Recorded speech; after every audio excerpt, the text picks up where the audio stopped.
This is the story of a mother whose son gets trapped in a place where no one is around. She tries to do everything in her power to get her son out of there, but it does not work and she finds herself out of options. When all seems lost, she remembers something and an idea strikes her.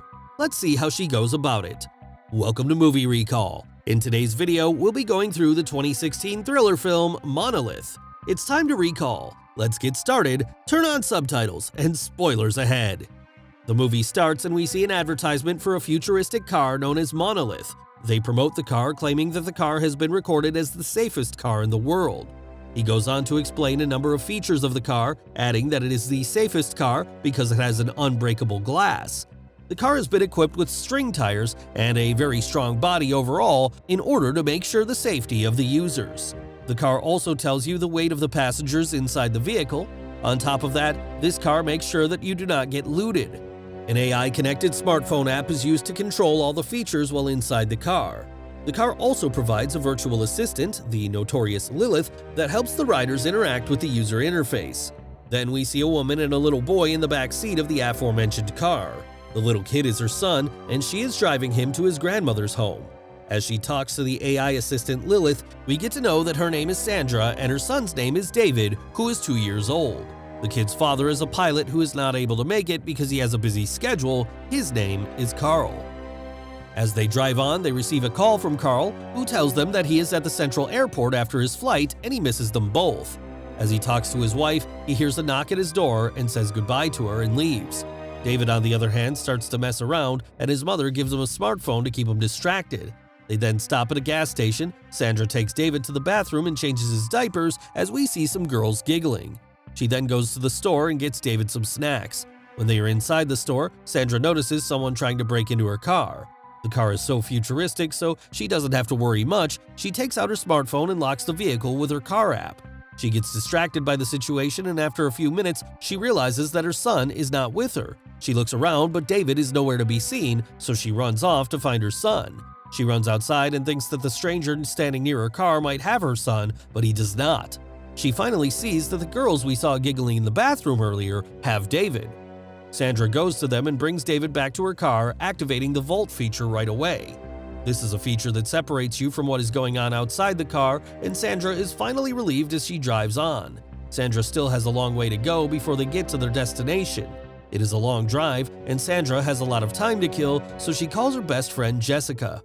Jessica tells her that she is at a hotel near the central airport. Wait, didn't Carl say the same thing? Yes, Jessica goes on to add that she has been staying at that hotel with her husband Carl, and Sandra is heartbroken to learn that her husband has been cheating on her, and on top of that, her best friend is having an affair with her husband. She is extremely angry and devastated, and when she gets to her mother's house, she parks the car there and does not go inside as she continues trying to get in touch with her husband, who does not answer the phone. When she has tried enough on the phone, she decides that she is going to confront her husband right away and drives to the central airport to find Carl. As she gets on the road, we see a board that shows that she is 320 miles away from her destination. As Sandra drives on, Lilith tells her that there has been a major accident on the highway and that could waste her time. Lilith then suggests another route that could save Sandra a lot of time. Lilith, however, goes on to add that the route is not safe because it is deserted and not a lot of people travel on that route. Sandra, however, has an award-winning safest car and she cannot wait to confront her husband, so she right away takes the suggested route. Things start to get rough as the sun sets. Sandra finds it hard to drive as she is extremely tired and the road is foggy, so she cannot see the road properly as well. As she keeps driving, she does not see any passerby until she sees an electrical substation. She looks at the place but decides not to get out of her car as there is no one there. Sandra gets nervous and loses her focus, ending up hitting a deer and crashing her car. David starts to cry and Sandra gives him the smartphone to keep him distracted. Sandra then gets out of her car to check on the deer, and she is livid with herself to see that the poor creature is almost dead. The deer is stuck below the front of the car, and that does not allow Sandra to move her car. As she stands there trying to figure out the situation, she forgets that she left David in the car, and on top of that, he has her smartphone that has the AI app on it. David opens the AI app and starts to move his fingers around the app and ends up turning on the Vault feature.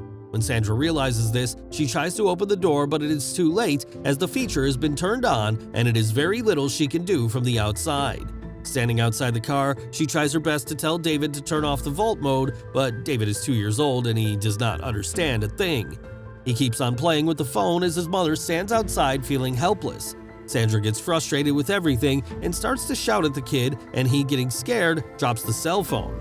This is when Sandra realizes that when they were talking about all the features the car has, they were not bluffing. Sandra tries to break the glass with a rock, but it does not work as the glass seems invincible when the rock does not even leave a scratch. When she is sure that a rock is not going to work, she starts to think of the other options and decides to walk back to the electrical substation she passed on the way. She walks back in the dead of the night on the deserted road and finally reaches the station. She shouts for help, but there is no one to be seen out there. She jumps over the fence and goes into a room, but no one is to be found there. She sees some items that could help her in that situation, as she picks up a big wrench to break the glass open and a flashlight. She even tries to use the telephone there, but in vain. When she is about to get out of there, she notices that she is being followed, and that too by a wild animal. It turns out to be a coyote. She rushes back to her car and the coyote tries to attack her, but she gets on the roof of the car. She tries to scare off the animal, but it goes in vain. She then starts banging the car hard with that big wrench, and the car's alarm goes on. It works as the animal finally retreats. Sandra then sees David and finds out that he is having difficulty breathing. She somehow manages to calm her son down, and he falls asleep. As she lies down being extremely tired, she too falls asleep on the bonnet of the car. When she wakes up in the morning, the sun is already bright. Sandra right away goes to check on David, and he looks weak because he has not eaten in a long time and he is dehydrated as well. This is a completely isolated area and there is no shade to be found. As Sandra tries to look around, she does not find a soul out there even in bright daylight. On top of that, it is extremely hot out there. She decides to get help. As she walks on for miles, she finally comes across a river, and there she drinks some water and goes on to keep walking. She comes across a deserted airbase, and there she also sees a jet. Inside the car, on the other hand, the temperature rises and the emergency fan finally turns on. Sandra looks around but sees no one out there on the base, and then she gets into the jet and finds some drinks in there. She finds gasoline, a lighter, and a pair of airplane tires. Sandra then uses the tire and the gasoline to light a fire in hopes of attracting some people and getting their help. She then gathers the necessary items and starts to walk back to her car. Sandra filled the gallon with the river water and starts to walk back to the car. She rushed back to David and check on him, seeing that he is all red due to severe dehydration and the temperature of the car. She tries to wake him up, but he does not respond. She then gets on the roof and pours the gallon full of water on the roof to cool it down inside the car, but it goes in vain. Seeing that her son is going to die inside the car, she starts to bang on the car yet again, but the windows do not flinch. She then lights a fire near the car, hoping that the sensors are going to detect the smoke and open the windows, but it backfires as the emergency cooling fan even stops to prevent the smoke getting inside the car. Sandra is now exhausted, so she falls asleep and has a vision in which she sees she comes to visit the scene of the accident a year later. She then goes on to blame Carl for David's death. After a while, she wakes up from the noise and realizes that she was just dreaming. Sandra sees that the coyote is returned and it goes on to attack her. She tries to climb to the roof of the car, but it's too hot. She then gets under the car, but the creature bites her leg. This is when she realizes that the coyote actually wants the dead deer. Just as the coyote drags the deer from there, the car that has been standing on the soppy road starts to roll backwards. Sandra tries her best to stop the car, but it goes in vain. Just as it's about to crash, a rock finally obstructs the car and it stops.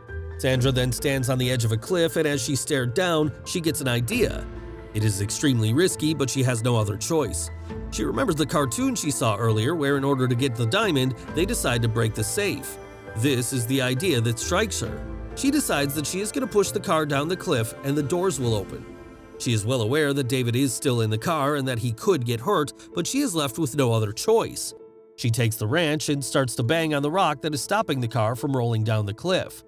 As the rock breaks, Sandra herself pushes the car down the cliff in order to crash it in hopes that the doors will open when the car crashes.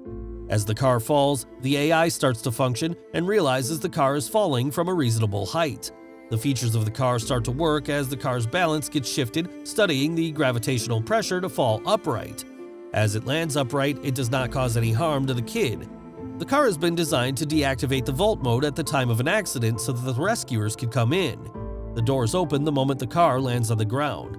Sandra right away climbs down the cliff and approaches the car. She opens the door and takes out David. She then rushes off to a shady place and takes off his clothes in order to calm his body temperature down. As she sees the condition of her son, she decides to get out of the place.